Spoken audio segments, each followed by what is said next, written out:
ദേവാദിദേവൻ മഹാദേവന്റെ ഏറ്റവും ശക്തമായ ആയുധം.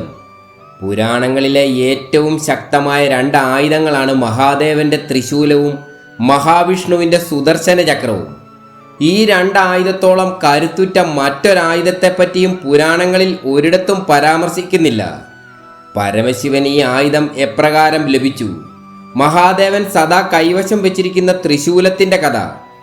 ഏവർക്കും ഇതിഹാസ എപ്പിക്കിലേക്ക് സ്വാഗതം.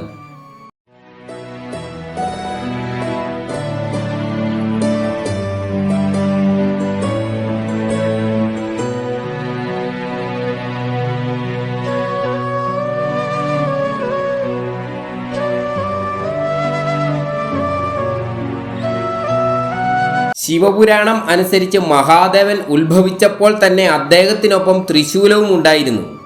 തമോ ഗുണം, രജോ ഗുണം, സതോ ഗുണം എന്നീ മൂന്ന് ഗുണങ്ങളെ പ്രതിനിധാനം ചെയ്യുന്നതാണ് ത്രിശൂലം. ത്രിശൂലം ബ്രഹ്മാവ്, വിഷ്ണു, മഹാദേവൻ എന്നീ മൂന്ന് പേരടങ്ങുന്ന ത്രിമൂർത്തികളെയും സൃഷ്ടി, സ്ഥിതി, സംഹാരം എന്നിവയെയും പ്രതിനിധാനം ചെയ്യുന്നു എന്ന് ചില ഗ്രന്ഥങ്ങളിൽ പറഞ്ഞിരിക്കുന്നു.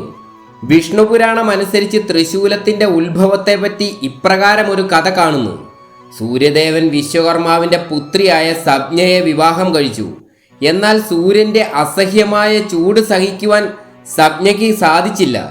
അതിനാൽ ദുഃഖിതയായ സപ്ഞ പിതാവായ വിശ്വകർമാവിന്റെ അടുക്കൽ പരാതി അറിയിച്ചു. വിശ്വകർമാവ് സൂര്യദേവനെ കാണുകയും തൻ്റെ പുത്രിയുടെ ദുഃഖം സൂര്യദേവനെ അറിയിക്കുകയും ചെയ്തു. തുടർന്ന് സൂര്യദേവന്റെ സമ്മതത്തോടുകൂടി സൂര്യദേവന്റെ താപം കുറയ്ക്കുന്നതിനായി വിശ്വകർമാവ് സൂര്യദേവനെ തൻ്റെ ശാണോബല യന്ത്രത്തിൽ കയറ്റി കടഞ്ഞ് സൂര്യന്റെ തേജസ് കുറച്ചു. എന്നാൽ ചക്രത്തിലിട്ട് കടഞ്ഞിട്ടും ആ തേജസ്സിന്റെ 1/8 മാത്രമേ കുറയ്ക്കുവാൻ വിശ്വകർമാവിന് കഴിഞ്ഞുള്ളൂ. അദ്ദേഹം അങ്ങനെ കടഞ്ഞെടുത്ത തേജസ്സിൽ നിന്നും വിശ്വകർമാവ് തന്നെ നിർമ്മിച്ച ആയുധമായിരുന്നു ത്രിശൂലം.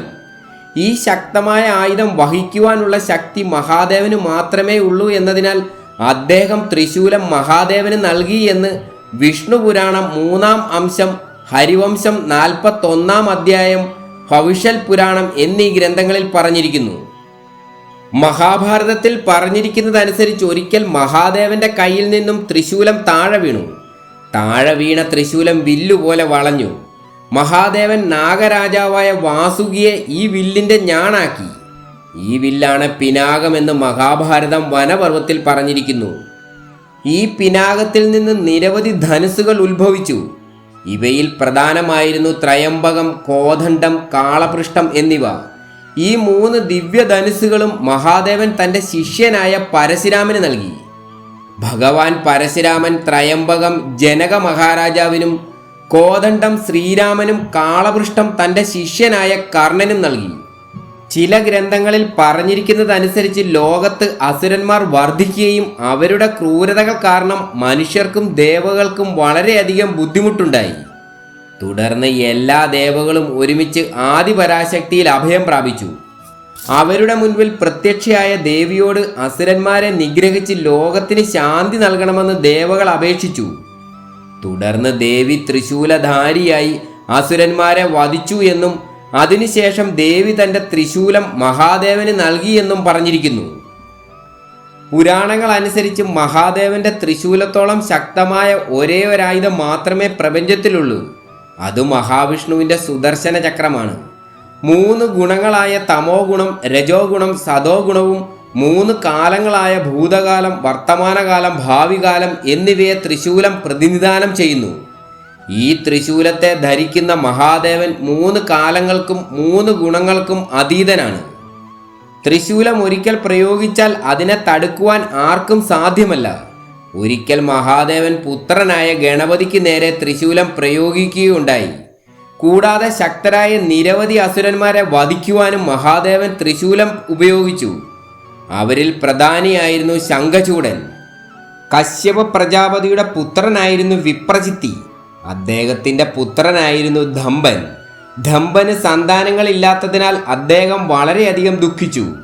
ദൈത്യഗുരുവായ ശുക്രാചാര്യരുടെ നിർദ്ദേശപ്രകാരം ധംബൻ മഹാവിഷ്ണുവിനെ തപസ് ചെയ്തു.